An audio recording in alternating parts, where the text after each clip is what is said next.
আসসালামু আলাইকুম বন্ধুরা।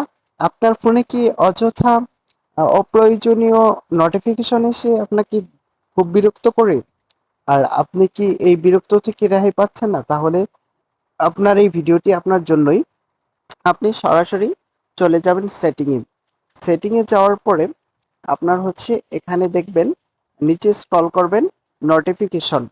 তারপর হচ্ছে আপনি যেই ওয়েবসাইট থেকে আপনার অতিরিক্ত নোটিফিকেশন আসে সেগুলো বন্ধ করে দিবেন। যেমন ওয়াই স্টুডিও আছে, গুগল প্লে স্টোর আছে, তারপর হচ্ছে আপনার ইউটিউব আছে, দেন হচ্ছে আপনার বিকাশ আছে, তারপর হচ্ছে যে ফেসবুক থেকে অপ্রয়োজনীয় মেসেজ কমেন্ট আসে, তারপর হচ্ছে বিটগেট, এগুলো যেগুলো আপনার অপ্রয়োজনীয় আপনার মেসেজ নোটিফিকেশন আছে সেগুলো হচ্ছে আপনি সাথে সাথে এইগুলো অফ করে দিলে আর আপনার কখনোই নোটিফিকেশন আসবে না এবং আপনার কোনো বিরক্ত ফিল হবে না। আশা করি সকলেই বুঝতে পেরেছেন। তো আপনাদের সকলকে ধন্যবাদ আমার ভিডিওটি দেখার জন্য। আপনারা দয়া করে আমার ইউটিউব চ্যানেলটি সাবস্ক্রাইব করে দিবেন। ধন্যবাদ সবাই।